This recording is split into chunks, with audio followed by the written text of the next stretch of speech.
Week 4, college football action. We start this show this week with the franchise player, Chris Ruffalo. What's happening, my man? How you doing? Doing well, Jay. Yeah, it's already week 4. Crazy to think that we've already gotten to this point, but I mean, we're already a third of the way through the season. We're ready to break down the card today with you. Make everybody some money with this play. Let's do it, man. Let's do it. Where we headed to this week? Yeah, we're gonna go to this match between Tulane and Ole Miss, and a lot of the story for Ole Miss was Trinidad Chambliss, having a breakout performance against Arkansas, winning that game 41-35. He went 21 of 29 for 353 yards and a touchdown.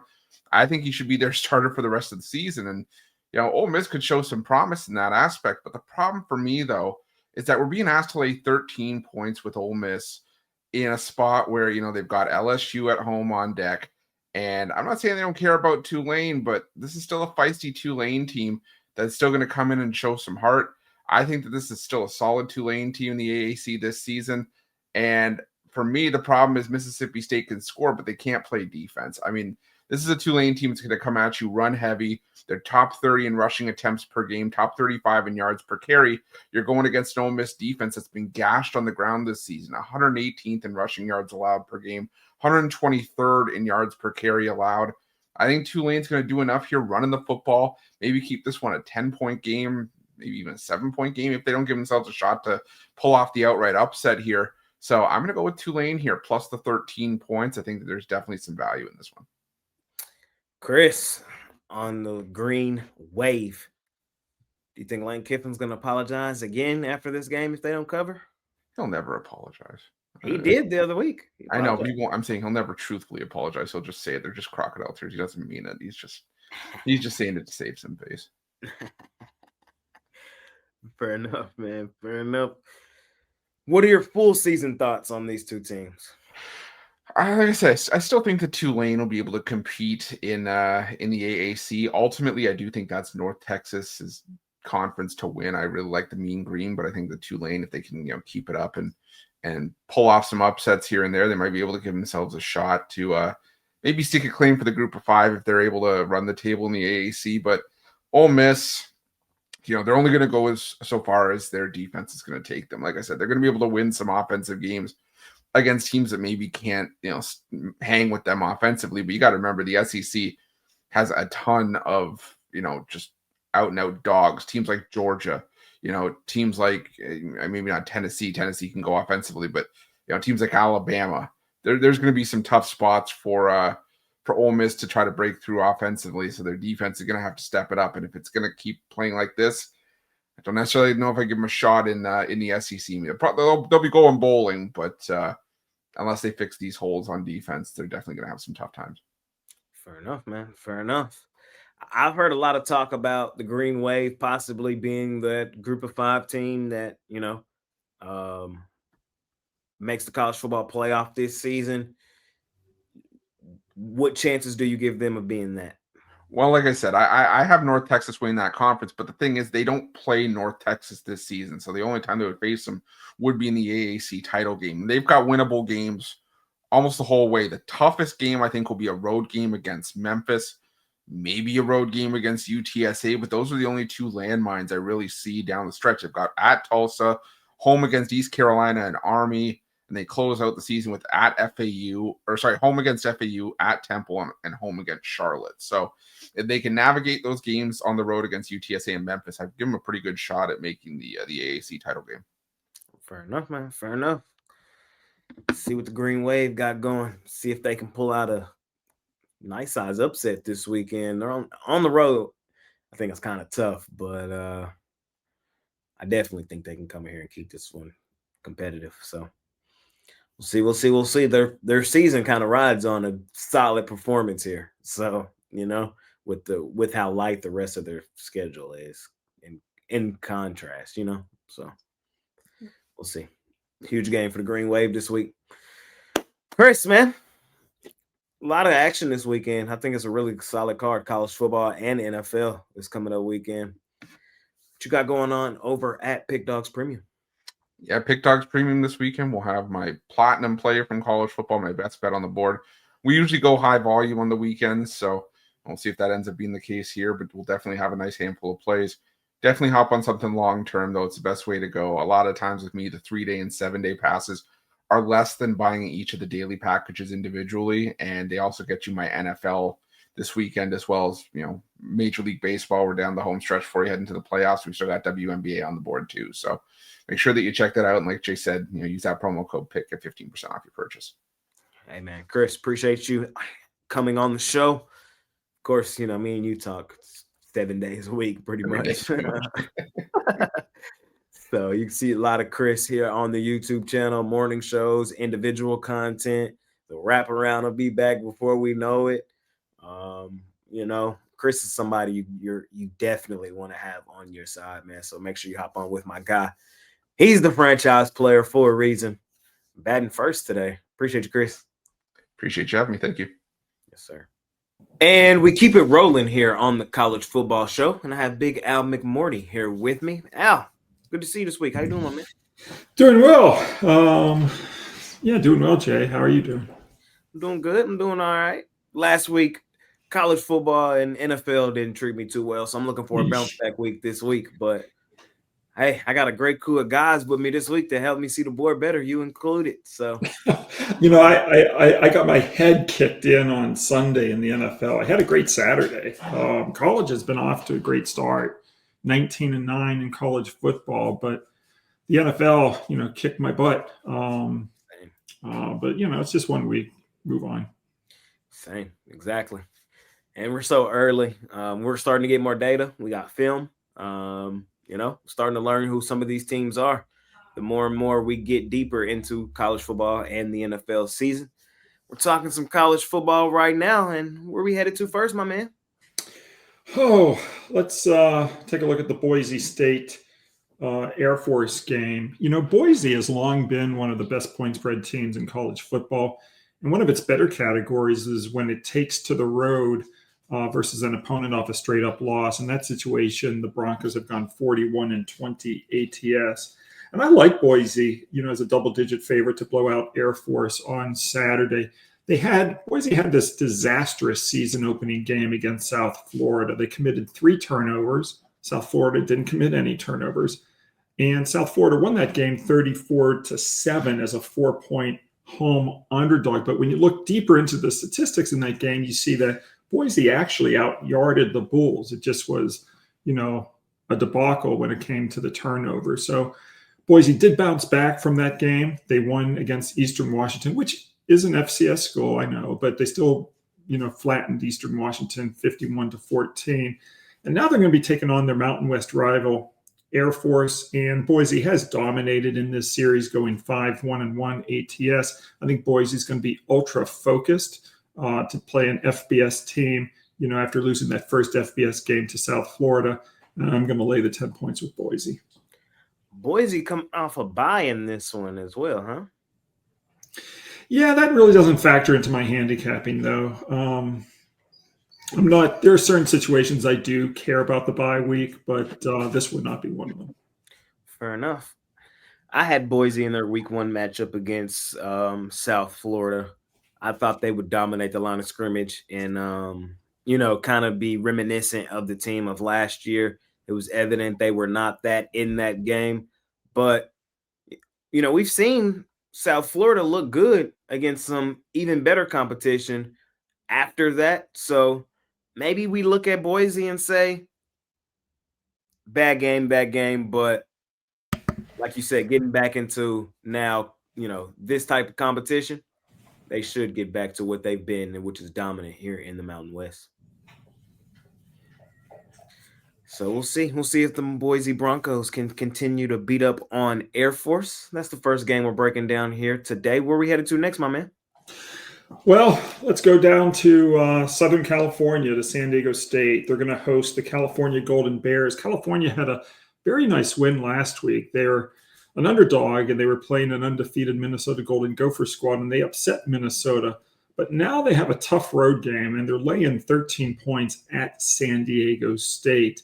And I actually like fading road favorites off an upset win over a previously undefeated team. If our road favorite in its Next game here, against San Diego State is Lane, 7 or more points. And also if it's a non-conference game. In that situation, our teams usually have letdowns. They've covered just 40% over the last 45 years.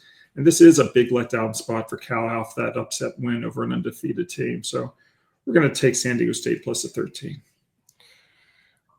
I think Cal outright has just been punching out their pay grade. But hey, got to give them credit where credit is due. Went on the road to Corvallis, beat up on Oregon State, and then a solid win over Minnesota last week. You have to tip your cap, but letdown spot says Al here this week. San Diego State, a little disappointing last time out. We saw them against Wazoo. But it's another team kind of coming off a bye. Does this bye kind of factor into your handicap at all? No, it doesn't. I'm a big fan of playing on teams who are big favorites off bye weeks. If I can get a team in, say, the minus 20 to minus 40 point range, if they're playing at home, if they're off a bye, those are the kind of teams I like to look at. Fair enough. Al came through and broke down 2 college football games for us here this week on the College Football Show. I know you said you had a great week in college football last week, and I know where to find your plays for this week over at Pick Dawgz Premium. What do you got going on this weekend? Yeah, I've already posted 18 college football plays for the weekend. I'll have about, maybe 6 or 7 NFL plays for the week. So it'll be a big football week. We'll have some Canadian football as well on Friday, maybe even on Saturday. Of course, there's WNBA playoffs as well. And if folks want to join, you can join for 3 days, 7 days, 30 days. You can join for a year. And over the last 12 months over at Pick Dawgz, it's all documented. If you go to the leaderboard, you can see. But I've gone 885 and 676. And if you're betting $1,000 a game, you're up $127,870. So that's nothing to sneeze at. So if you want to join for a year, it's not that much money if you're going to be able to make $127,000. Fair enough, man. Al, appreciate having you on the show. One of the best in the business. I always appreciate your expertise. We'll see you on the NFL show and, of course, throughout the week here on the Pick Dawgz YouTube channel. Thanks, Jay. Good luck as always. Thank you, sir. And we keep it rolling here on the College Football Show. I'm here with my guy, Jeremy. What's happening, Jeremy? How you doing this week? What's up, man? Looking forward to a good weekend of football. Me too. We're knee deep in it now. We got a good amount of data. We kind of know who teams are. We got a good amount of film. Now it's starting to, find the small advantages. Yeah, finding your edges, right? I think, and we'll get into it in the first game, but with college football, you got to be wary of some of the teams that haven't gone on the road yet, and they've faced 3 cupcakes and they beat the hell out of them, and that 3-0 looks great, but we got to see what they look like, and that's what we're going to talk about in the first game. Let's do it, then. Let's do it. Where we headed to first? Maryland and Wisconsin. So full disclosure, here in Baltimore, my radio station is the home of the Terps. We interview their head coach, Mike Loxley, every Tuesday, and we've been leading up to this talking about the Terps. So I know way more about this team than I think anybody should. I do like their quarterback, the young kid Malik. He's a local product. But he did struggle in his first game, and there was a defensive touchdown week 1, if you want to call it that, and it kind of loosened things up, and it seemed like he settled in. They had a game against Northern Illinois, and Northern Illinois had to come back on a terrible team to win. You're looking at them going, okay, what's going on here? And the Terps scuffled with him. But this is going to be Malik's first road game, and he gets to go to Wisconsin. And I don't think Wisconsin's good. I think this is more about the spot and the matchup, because even though the Terps are 3-0, I hate saying this, I'm not sure how good they are. Having the head coach on our show, he's talked about their depth being a weakness. And again, if you get up to Wisconsin and you let that crowd get into it and they're running the football, I think it could be a long day for the Terps. I like Wisconsin minus the 10 here. Jeremy, laying the points here with the Badgers. They suffered a tough loss last week. They got their doors blown off down there in Alabama. Yeah, I was on Bama. That was one of my favorite plays last week. I don't remember if we talked about it on here or not, but I thought that was puffy pants time. And oh man, watching Ryan Williams go off and everybody, you pick somebody, they went off. It didn't matter. Right. So it's just going to be an overreaction to people thinking Wisconsin is just not that good. I've been in the thought process that Florida State is a good football team. They're way better than I think people think. They did a really good job of turning over their roster. I bring them up to bring up Alabama's loss. I don't think Alabama's loss is as bad as a lot of people try to portray it to be in that moment. And we've seen them turn around with a 73-0 skunk somebody, and they put that ass whooping on Wisconsin last week. I think Bama's going to be just fine. And I don't think that's an indictment on Wisconsin on the road in Bryant-Denny Stadium on Saban Field.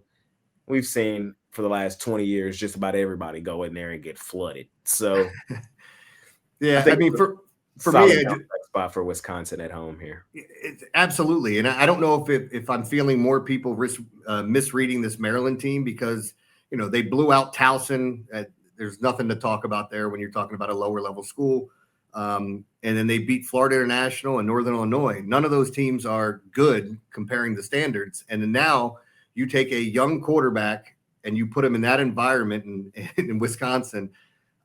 I mean, I could see him kind of having a rough first half. It was one of the things I actually talked about Zeno with. We were talking about the first half, -6.5 looks great too. But I do love this Wisconsin team to come out and handle Maryland and kind of give them their comeuppance. One last thing before we move on. I did see a lot of people laughing at Maryland this week because of the graphic that they posted. Most consecutive non-conference wins or something like that. Yeah. But it's like when you look at the resume, it's a lot of Towson and, some cupcakes. So yeah, they don't schedule the big non-conference games. They've done this every year, and you'll see this from – I'm not trying to trash my hometown team here, but you'll see it from the middling Power 5 teams. If we wanted to go NC State, if you want to talk about Wake, if you want to go – even in the SEC, if you want to look at the Mississippi States of the world and the teams that are usually right there in the middle, more times than not, you see them schedule 3 what I call cupcakes. Not always at the beginning of the season, but most teams do. And then you get your 3 wins and you're like, okay, we got 8 or 9 games left and we just need to get 3 more to become bowl eligible. And that's what a lot of these coaches are just looking for. So I don't have visions of grandeur with the Terps being some sort of great team. I think they've recruited well. They have NFL players on that roster. I just don't know that they're quite ready yet for an environment like this. Fair enough. Where we headed to next, my man? My favorite game of the weekend. And this will be a premium play for me. I don't even mind saying it, so I guess we can call this a freemium. But Nebraska is hosting Michigan. And a couple things that, I want to point out here. Michigan going to Oklahoma and losing, there's no fault in it. Some of the other games that we've seen Michigan play, I'm not sure how good they are. And we still don't have – I think Biff Poggi is going to be coaching this game as we're still dealing with the suspension. Matt Rule has not beat a ranked opponent in the Big Ten, and now you get Michigan coming in a perfect spot with this atmosphere. I think Nebraska and Raiola, to me, it's a no-brainer. I love this home dog spot. Oh, they're barking, man. And I'm going to attack this and lay the wood to this game because I like these spots. And again, with Michigan and Underwood going on the road, he did not perform all that well last week against Oklahoma. And again, I'm not sure how good Oklahoma is yet, but this is what we're still learning. So I think this is a perfect spot to take that home dog to kind of get it done. Dylan Raiola and company. A lot of hype around this Cornhuskers team, and I think this is the pivotal game for them this year. Like, they win this, and playoffs might really be on the horizon if they can, continue to have a really good year. It's Michigan, interesting. like you said, the young quarterback Underwood on the road, tough environment. A lot of people. What's coach's name? It's slipping my mind right now. The one that's suspended, or the coach for Nebraska? Oh, Nebraska, Matt Rule. I thought you were talking about Matt Rule. Year 3, Matt Rule. People love this spot. We've seen him turn around Temple, seen him turn around Baylor. Year 3. So this would be a huge win for the Cornhuskers, program on the up and up. Do they do it? Yeah, I mean, look, I get a little tired of Raiola trying to say he's not being Pat Mahomes when he's acting and doing everything like Pat Mahomes except the winning aspect of it. I do feel like Nebraska kind of got an early scare against Cincinnati on the road, but found a way to win. So maybe they are kind of figuring it out. And you said it. I think Matt Rule, I know it didn't work out in the NFL. I think he's a great college coach. And if you give him time, he will build that program no matter where it was. I mean, Baylor coming in there and doing what he did. And you mentioned Temple. It's like, come on, you're going to turn them into a decent team. So I think Matt Rule is going to have his guys ready. And I think they had this game circled at the beginning of the year. I'm not mad at Matt Rule for not turning around the Panthers. No. That's a difficult ask. You feel me? Fair enough, Jeremy. Man, solid college football action this weekend. Solid NFL action this weekend. What you got going on over at Pick Dawgz Premium this week? Yeah, man, trying to get back in that swing and have one of those epic days in college football. We've had some winning days. Don't get me wrong. I've been better in the NFL this year, but college football has been a bread and butter sport for me. So I like this slate a lot. I'll have what I call my 5-play or 5-pack. It's my 5 favorite plays on Saturday. And on top of that, every once in a while when I'm handicapping games, and if it's a weekend I really like, I'll throw some other games in there as well. Everything gets sold as an individual and in a package. And as I always say, if you're feeling frisky and you want the football weekend, just buy that 3-day and get Saturday, Sunday, Monday, or Friday, Saturday, Sunday, however you want to do it. I think it's your best buy. And that goes for any capper that you want to buy. I think it's just a great opportunity. I agree. Multi-capper packages have been one of the best bangs for your bucks here at Pick Dawgz over the past couple seasons. Pair up Jeremy with your other favorite capper. Pair him up with me or somebody else here on the show. And make it a dominant weekend, college football and NFL action. Jeremy, we appreciate having you on the show, my man. See you on the NFL show. We'll see you on the lowdown every day. And continue to try to kick the crap out of the books, my man. Thanks, man. Looking forward to it. Yes, sir. We keep it rolling here on the college football show. Fan favorite, Ron the Don, Romanelli. What's happening, my man? How you doing? I'm doing good, Jay. That's a nice card in college football. Excited to talk about it. Let's break it down, man. Let's break it down. Where we headed to? Yeah, we're going to go to the game, early game, 12 p.m. Eastern, ESPNU, between UNLV and Miami, Ohio. So UNLV's 3-0 this season, Miami, Ohio 0-2. But we see a pretty small spread here. UNLV just laying the 2.5 on the road. I think strength of schedule definitely is something to look at in a game like this. UNLV, pretty easy schedule. They had the FCS opponent that they barely got by, Idaho State 38-31. Then they played Sam Houston, who could be a bottom 5 FBS team this season. Had an easy win there. And then last week, definitely their most impressive win over UCLA, but that's a UCLA team that just fired head coach Deshaun Foster. Again, one of the weaker Power 4 teams in the country. So you got Miami, Ohio on the other side, who's played at Wisconsin, at Rutgers. Their defense held up quite well, honestly. I know you see the 45 points given up against Rutgers. Doesn't look great, but 350, 420 yards given up in those 2 games. I really wasn't I was kind of impressed with their run defense in both of those games. I think that Miami, Ohio can play good enough defensively in this game behind a very experienced head coach and Chuck Martin to keep this game at least within the number. But I look for Miami, Ohio to win this game outright. I think UNLV going into the season under Dan Mullen, a lot of expectations. But like I said, that FCS game that they honestly were lucky to win. They were +3 in the turnover battle and still only won that game by 7. That was a scare. I thought their defense did not look great against both UCLA and Sam Houston.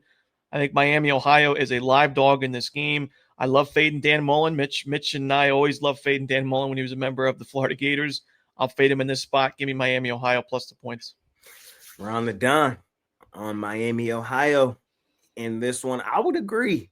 This is not a game that I'm in love with. I probably will have anything on. I just think there's way better spots. But the more I look at this, it just feels like a spot, One team's 3-0, the other one's 0-2. But I like the way you broke this down. Do we really give UNLV a ton of credit for beating UCLA? If this was any other UCLA team, then we would and go in to beat them in the Rose Bowl. But we know about the issues they've had this season, this offseason. Look like Nico's done for the year now, citing health or mental health. Mm-hmm. So that just, they fired their coach. It just tells me that UCLA overall is very dysfunctional. And then, like you said, the other 2 games for UNLV, Sam Houston, not a good football team this year. They're just not. And then they probably should have lost to Idaho. Oh, yeah. A lot went their way, and they still only won by 7 points. That defense is not good. I mean, Sam Houston moved the ball pretty consistently. That was with the backup quarterback in there. Obviously, UCLA, 27 first downs. So I don't trust, they say defense travels, and UNLV does not have a good one. So I'll take Miami, Ohio.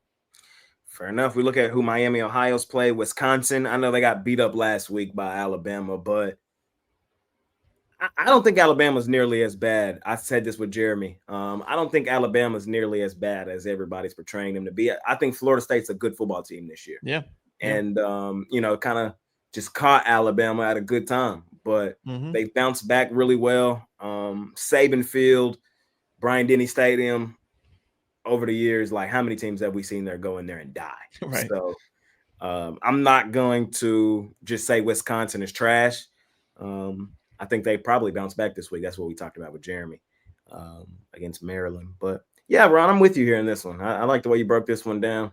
Let's get it done, Miami, Ohio. What's their mascot? I feel like I know what it is. The Red Hawks. Red Hawks, that's what it is. Mm-hmm. Red Hawks. Miami, Ohio. All right. You playing it safe 2.5, or should we go jugular money line? I'll take the 2.5. You never know. Miami, Ohio, special teams, maybe see a missed extra point, overtime, 2-point conversions. I say, why not? It's not that you're not getting, plus 110. I'd rather just take the 2.5. Fair. And 2 in college football is a key number. A little bit, yeah. A little bit. With the way these overtimes being carrying on now. So, yeah, I'm probably with you. Just grab the 2.5. My man, we got a good weekend of football coming up. College football, NFL, we're back. I'm glad to be back in the full swing of things. I know where to find your favorite plays. They're over at Pick Dawgz Premium. What you got going on this weekend?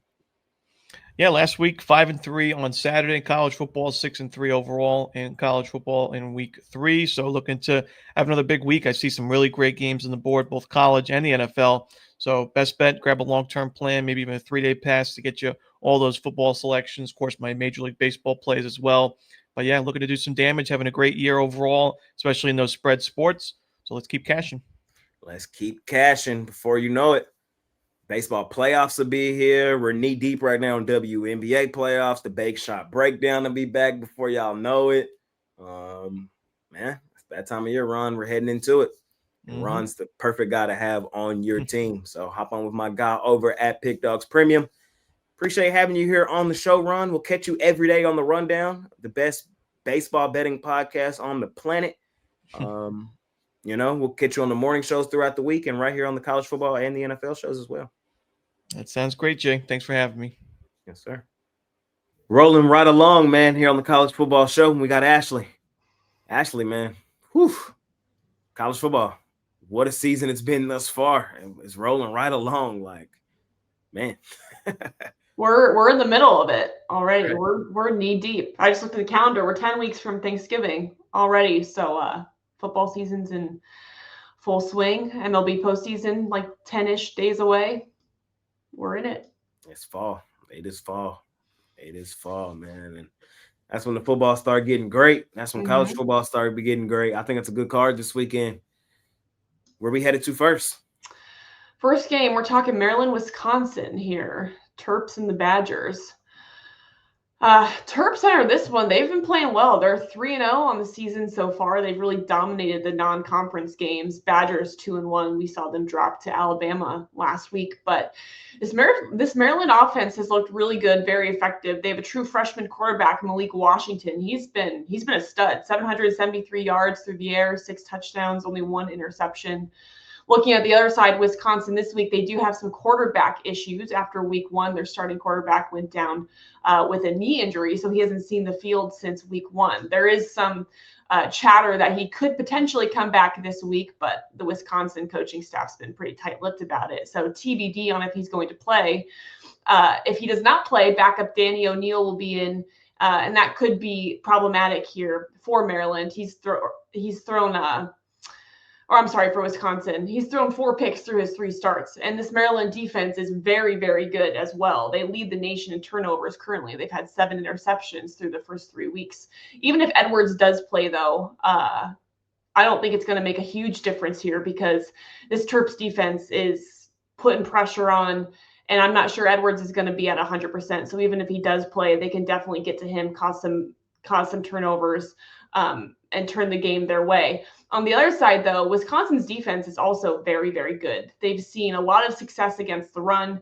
Granted, Maryland likes to throw, and I think that could expose the Badgers' defense. They did give up 382 yards through the air to Alabama, but that could leave the Terps one-dimensional, and I'm not really impressed with their wins so far this season. They've played Florida Atlantic, NIU, and Towson, so I would be tempted to take Maryland with the points, but with the Edwards play in the air, if he's going to play or not with his knee, I don't really trust it. So ultimately, I think it's going to be a defensive battle. So I like the under on this one. So I'll be rolling under 44.5 for this game.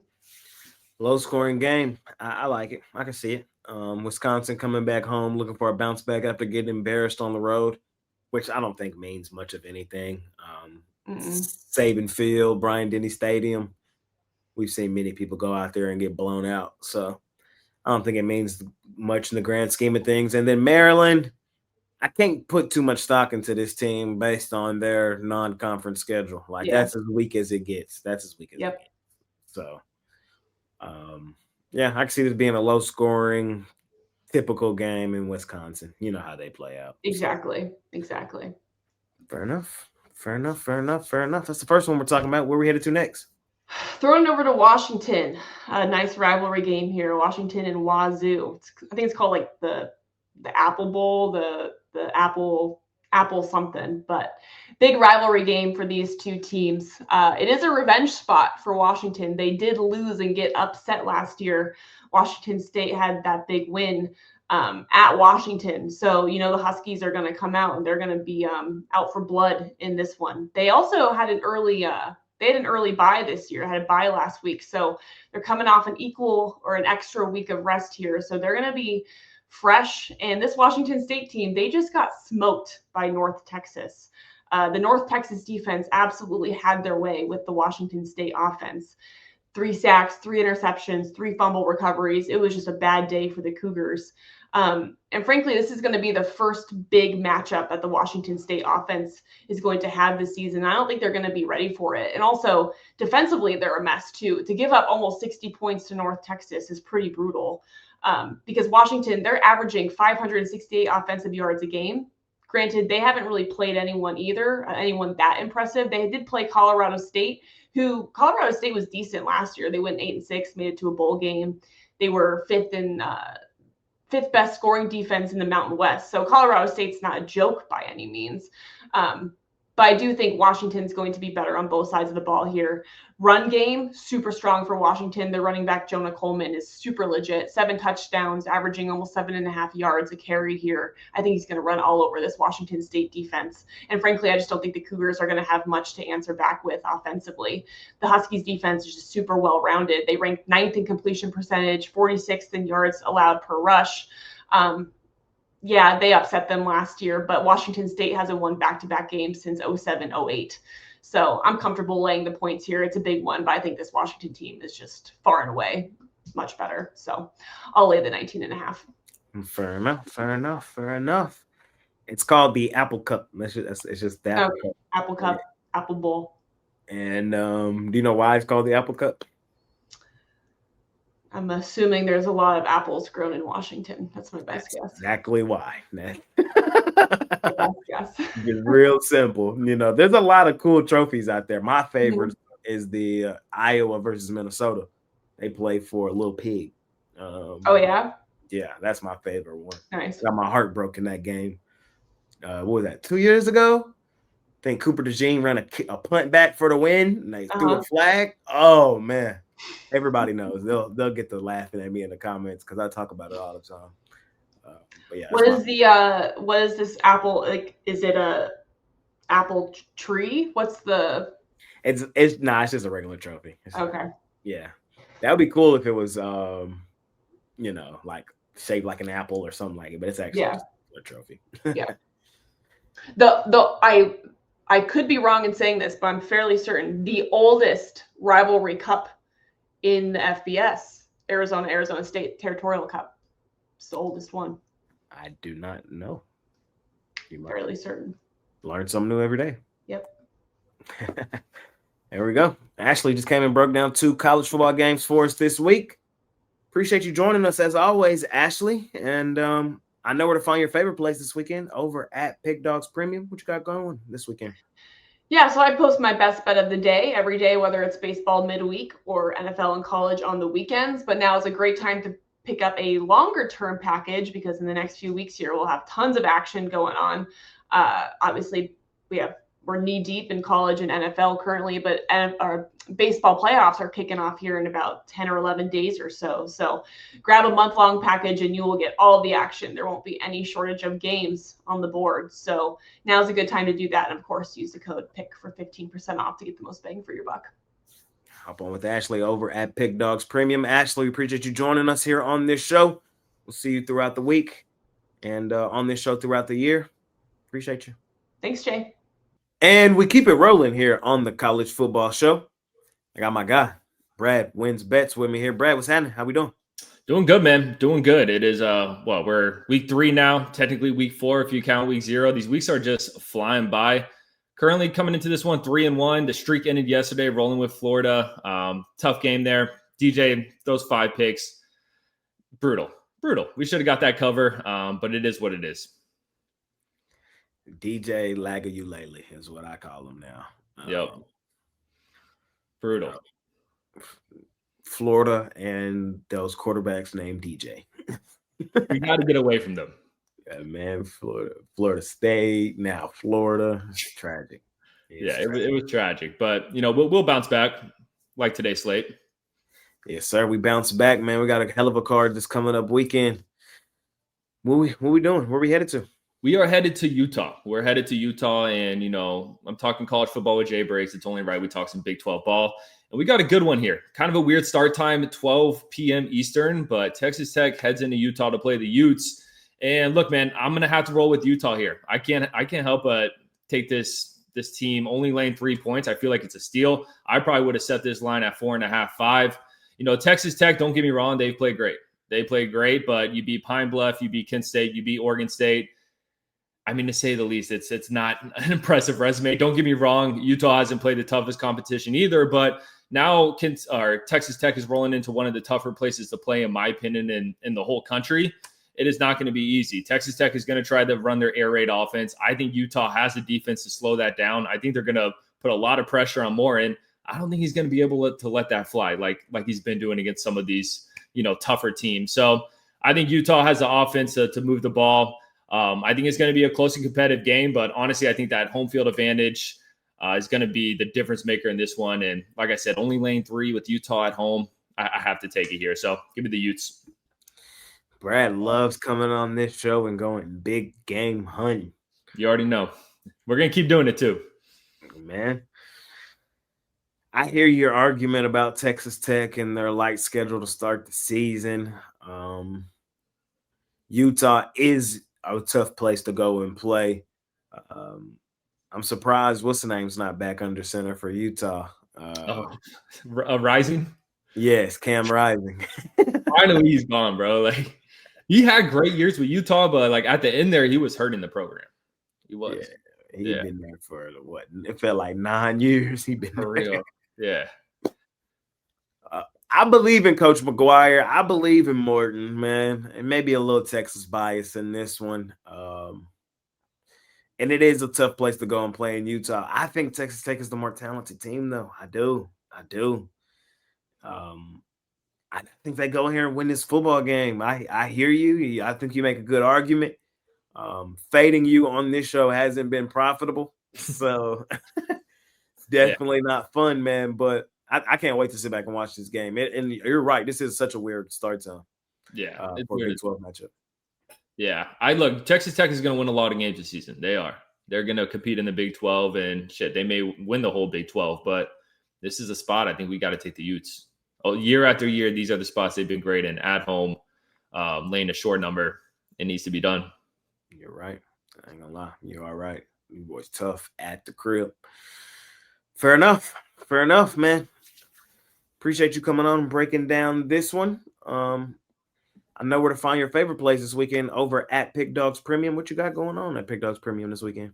Yes, sir. We'll have, probably five to seven plays in college football. So check that out. I'll always have my pick of the day as well. And then, of course, NFL, same thing. Probably NFL more to 3 to 5 plays, but I'll have my pick of the day too. So anytime this weekend, go on my page. You'll see some plays there. And, I'm ready to cash in. We entered last weekend, number 1 in college football. Big Al took over. He took that number 1 spot. He's tough to compete with, but we got that number 2 spot right now, and I'm going to make some noise this weekend. There you go, man. Hop on with Brad, having a great start to college football, looking to keep it rolling. Appreciate you joining the show, Brad. Continue to kick the crap out of the books.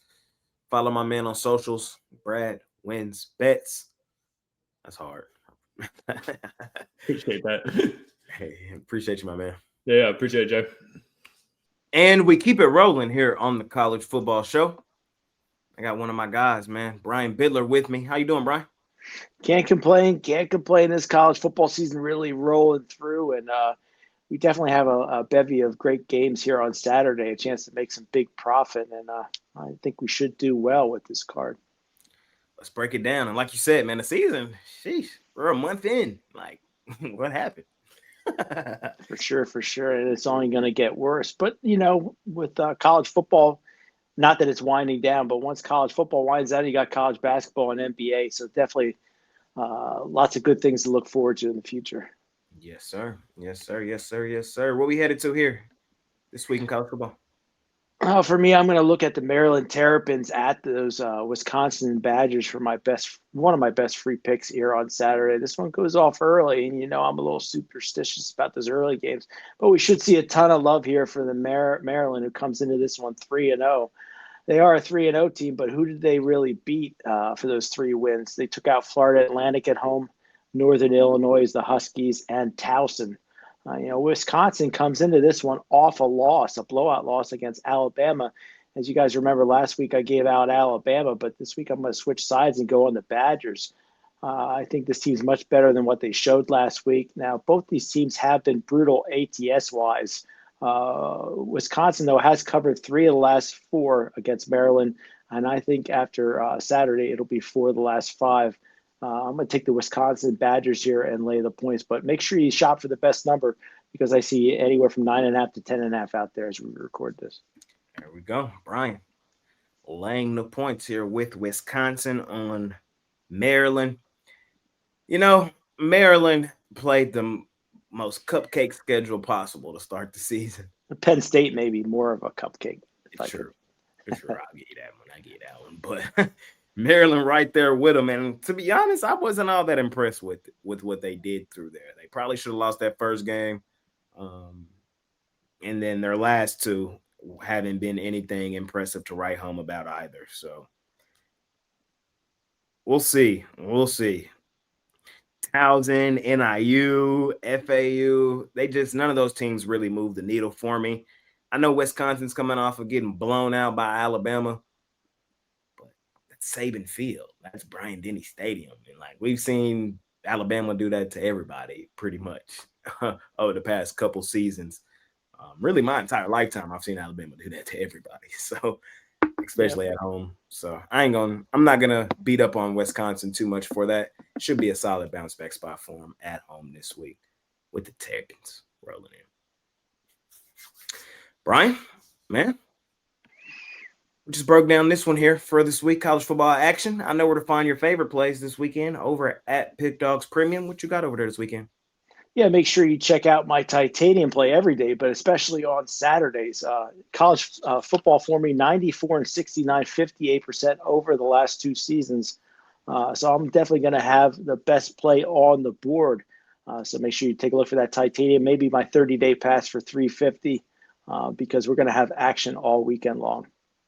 Appreciate you joining me this week, Brian. We'll see you throughout the week on Take It to the Bank on the YouTube channel, and we'll see you here on the College Football and NFL show, and you appear on the morning shows as well. I appreciate you having me. Yes, sir. All right, ladies and gentlemen, let's do it. I'm going to be breaking down 3 college football games to close out the show.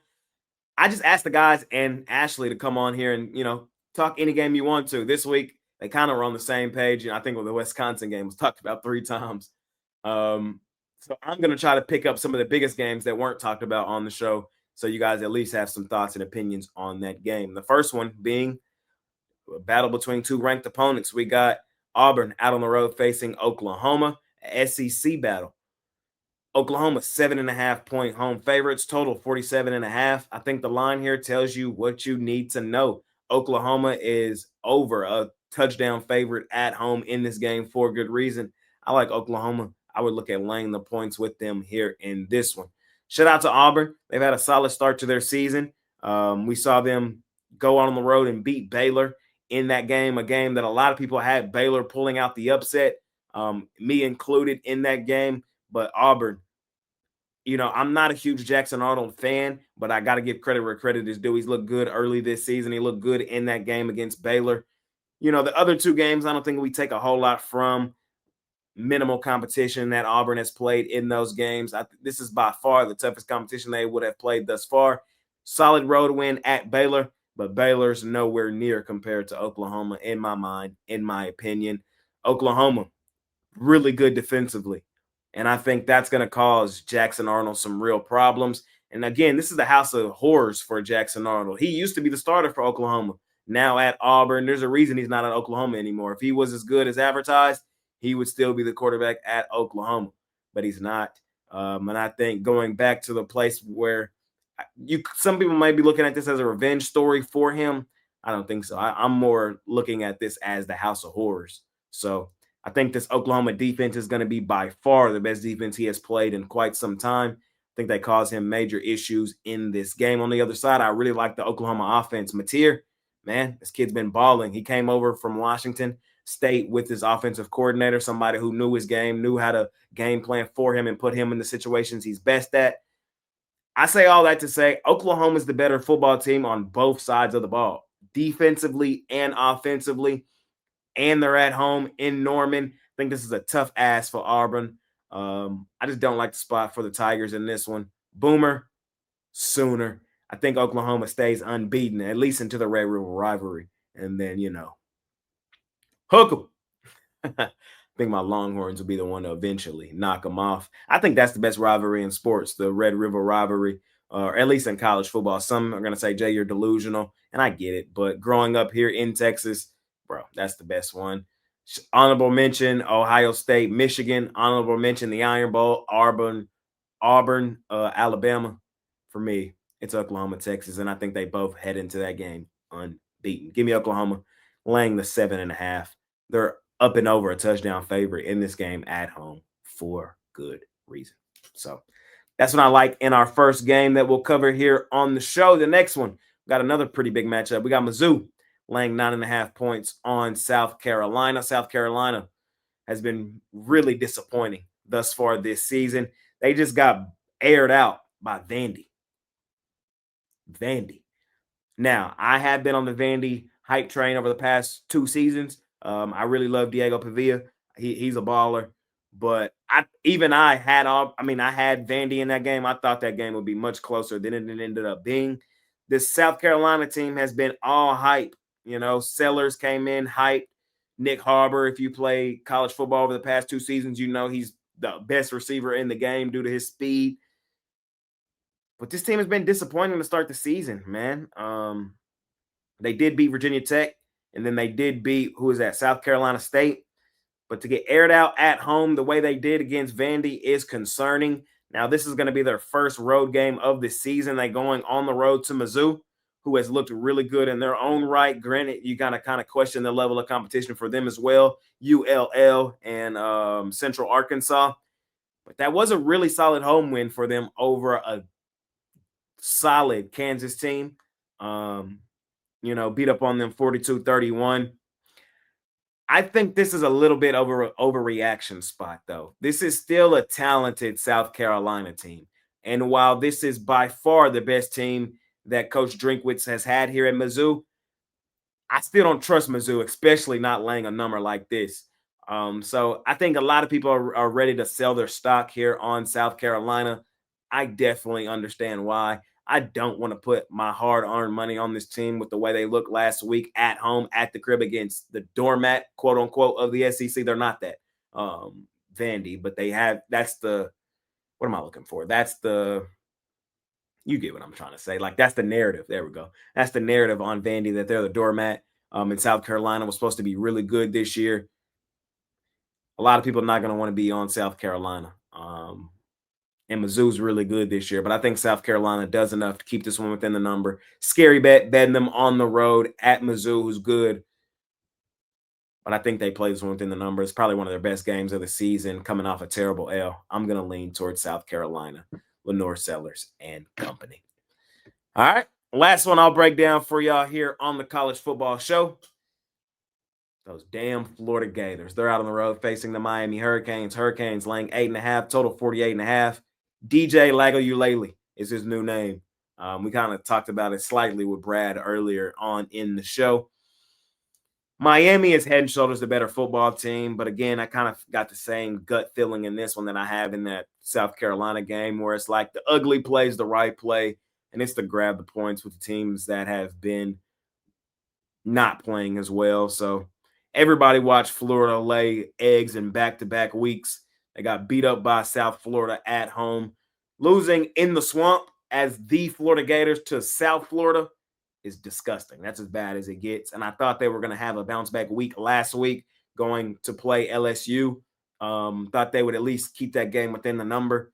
They did not. We saw DJ Lago-Ulele, his new name is what I like to call him, come out and throw not one, not two, not three, not four, but 5 interceptions. Absolutely disgusting. Despite that, they still had a chance for the cover. This is still a talented Florida team. If they can stop turning the ball over, get out of their own way, I think they will have a chance to compete in this game. Not only compete, but the narrative has gone so far because of back-to-back bad losses by Florida. I think they have a legitimate chance to come here and win this game outright. Miami's a team that lays eggs all the time. Just think of the last couple seasons and some of the big games we've seen Miami lose. I'm not saying put your house on the money line, but I'm saying I would sprinkle a little bit on the Florida Gators in this spot. I think the 8.5 is the right play in this one with Florida. Miami's the better team. They should win this game. I do not feel comfortable laying over a touchdown with them in this spot. However, buy low spot on Florida coming off of 2 bad L's. The market over-adjusted, in my opinion. Give me the Gators plus the points here in our last and final game of the night. Ladies and gentlemen, that's it. That's all for the College Football Show this week. I appreciate you joining in, tuning in. Smash that like button for us. Subscribe to the channel if you haven't already. Of course, I will have premium plays over at the site for this weekend. College football, NFL, WNBA playoffs, Major League Baseball winding on down. You can pair me up with one of the guys on the show on a 3-day pass, a weekly pass, a monthly pass. Let's make it a great weekend, a profitable weekend here betting football. It's been your guy, Jay Briggs. Appreciate y'all more than y'all know for tuning into this show. Share with a friend. Share with your betting group chat. I know you got one. Let's make it a profitable weekend. It's been your guy, man. It's been your host. I'm out of here. Peace.